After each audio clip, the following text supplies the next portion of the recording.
Hello friends and cuties, welcome to Eezytutorials. இந்த வீடியோல நம்ம சொற்களஞ்சியம் vocabulary பத்தி பார்க்க போறோம். அதுல sensory adjectives புலன்கள் சார்ந்த உரிச்சொற்கள் பார்க்க போறோம். தொடுதல் உணர்தல் பற்றி touch and feel. வாங்க பார்க்கலாம். மலை பிரதேசங்களில் நமக்கு எப்படி இருக்கும்? குளிர் cold, குளிர் cold. மலை பிரதேசங்களில் குளிர் நிலவும். It is cold at hill station. குளிர் cold.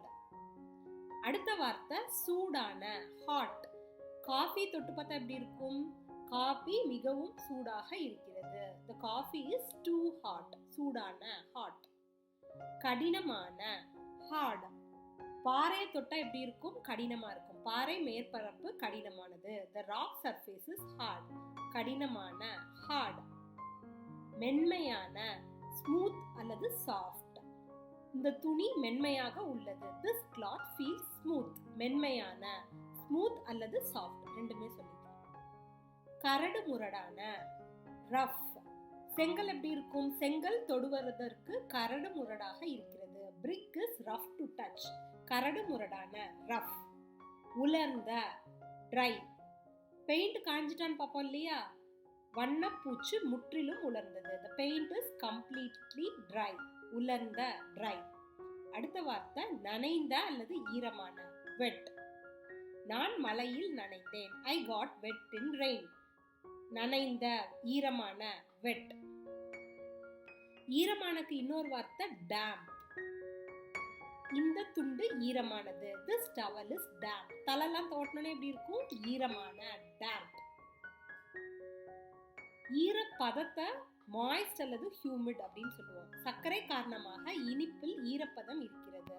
Sweet is moist due to sugar. ஈரப்பதம் அப்படின்னா மாய்ஸ்ட் இல்ல ஹியூமிட். நீர் ஊறி இருக்குல்ல, ஈர கசிவுனா சாகி. ஈர கசிவான உருளைக்கிழங்கு குப்பை தொட்டியில் இருக்கிறது. சாகி பொட்டேட்டோஸ் வேர் இன் டஸ்ட்பின்.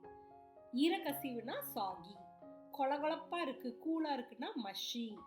சமைத்த தக்காளி கொலகொலப்பாக இருக்கிறது. Cooked tomatoes are mushy. கூல் மாதிரி பல்பியா இருந்தா அதான் மஷின்னு சொல்லுவோம் இல்லையா? அடுத்த வார்த்தை வழுக்கலான ஸ்லிப்பரி. சோப் வழுக்கும். Soap is slippery. வழுக்கலான ஸ்லிப்பரி. அடுத்தது பிசுபிசுப்பான ஸ்டிக்கி இல்ல விஸ்கஸ்னு சொல்லிக்கலாம். தேன் எப்படி இருக்கும்? தேன் பிசுபிசுப்பானது. ஹனி இஸ் ஸ்டிக்கி இல்ல ஹனி இஸ் விஸ்கஸ். பிசுபிசுப்பான ஸ்டிக்கி. அடுத்த வார்த்தை பஞ்சு போன்ற ஸ்பாஞ்சி. இந்த இருக்கை பஞ்சு போன்றது. This seat is spongy. பஞ்சு போன்றனா ஸ்பாஞ்சி அப்படின்னு அர்த்தம். முட்களா இருந்தா முட்கள் நிறைந்தங்கிறத தானி அப்படின்னு சொல்லுவோம். ரோஜா செடி முட்கள் நிறைந்தது. ரோஸ் பிளான்ட் இஸ் தானி. அதிர்வா இருக்கு இல்லையா? அதை என்னன்னு சொல்லுவோம்? வைப்ரேஷன். போன் சில நேரம் வைப்ரேஷன் மோட்ல போட்டா எப்படி இருக்கும்? தொலைபேசியின் அதிர்வை உணர்ந்தேன். I felt vibration of phone. அதிர்வு வைப்ரேஷன். சுருக்கமா இருக்கிறத wrinkleன்னு சொல்லலாம்.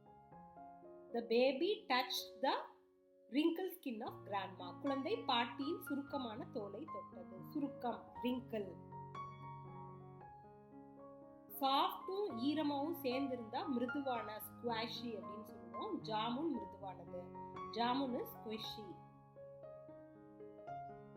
வீங்கி இருக்கிறதுனா become swollen அப்படின்னு சொல்லுவோம். அவள் அழுது கண்கள் வீங்கி இருந்தாள். She cried and had a swollen eyes. swollen become. கரடு முரடா இருந்தா அத bumpy அப்படின்னு சொல்லலாம். பாகற்காய் தொடுவதற்கு கரடு முரடாக இருக்கும். bitter gourd is bumpy to touch. கரடு முரடான bumpy. ரோமம் கொண்ட அப்படின்னா furry.